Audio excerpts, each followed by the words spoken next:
Oke, teman-teman, hari ini kita atau minggu ini kita bicara pada sesi ke-6 di mata kuliah manajemen pengetahuan. Ya, sesi 6 ini kita membahas tentang implementasi manajemen pengetahuan. Ya, tahap ini disebut tahap akhir ya dalam manajemen pengetahuan. Tapi nanti secara rinci saya akan jelaskan ya apa saja yang menjadi kekhususan dalam manajemen pengetahuan. Semua ada di modul, kemudian ada juga di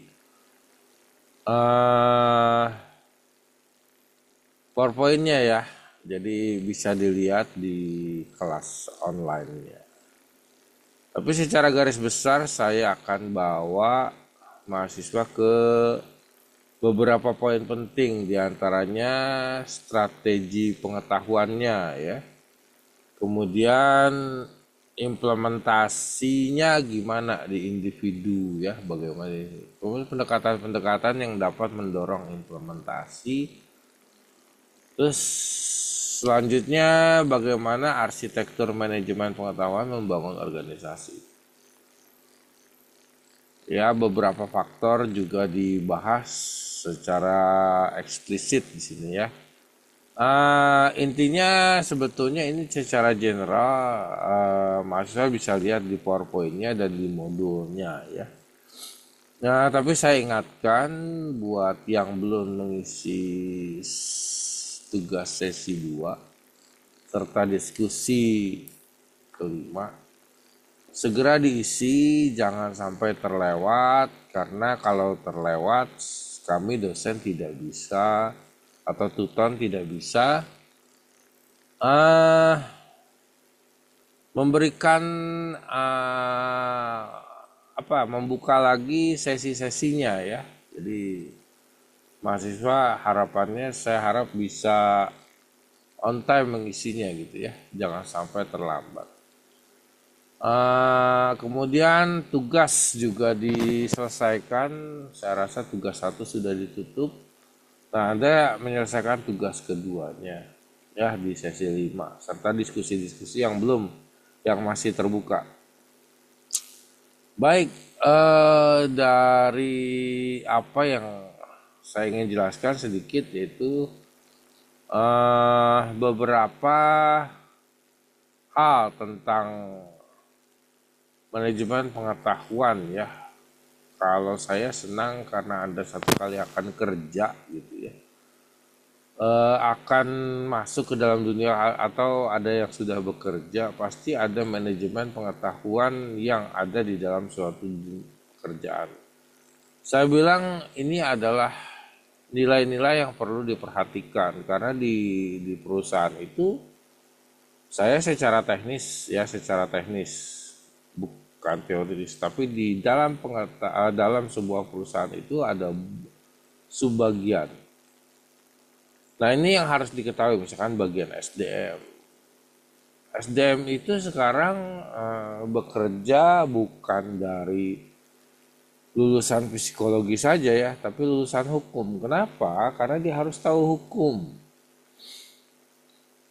Ya, bagian ekonomi ngurusin apa? Nah, itu di bagian apa dia harus ngurusin? Nah, di bagian administrasi. Administrasi apa? Manajerial. Ya, kalau bagian akuntansi, ekonomi akuntansi, ngurusin apa? Sistem keuangan. Nah, jadi pemahaman manajemen pengetahuan di manajerial sangat penting. Karena begitu Anda masuk, Anda akan diperhadapkan dengan berbagai departemen di dalam sebuah perusahaan. Ya, ini pasti gitu ya.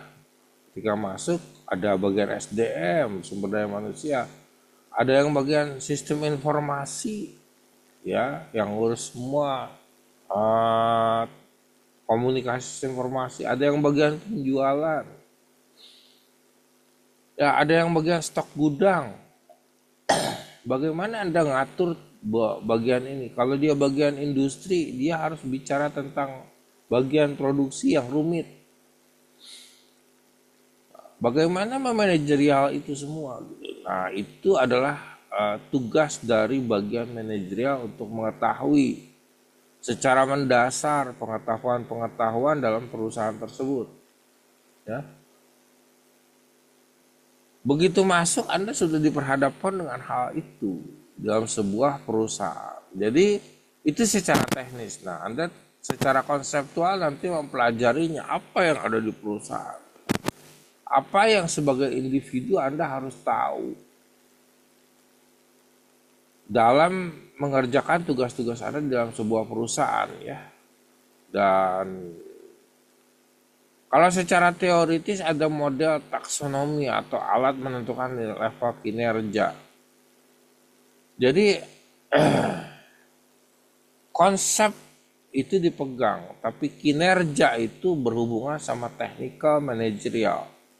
Jadi Anda harus tahu dulu technical managerialnya apa. Kemudian di dalam technical managerial ada behavior organisasi.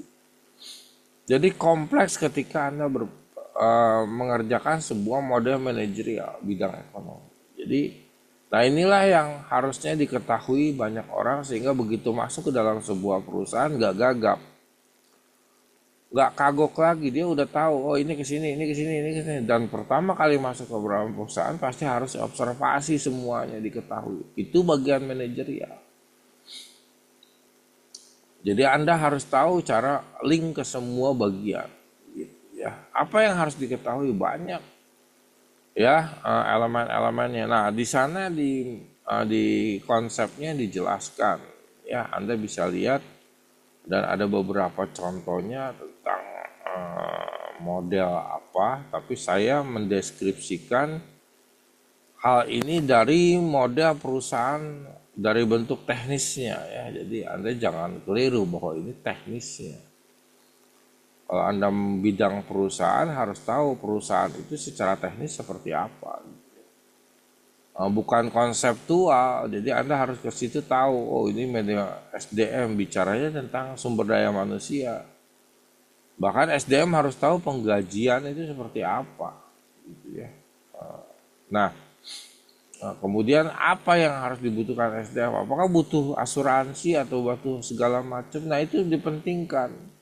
Salah satunya K3 dan segala macam. Ya, penting itu diketahui bahwa seorang SDM harus tahu hal tersebut.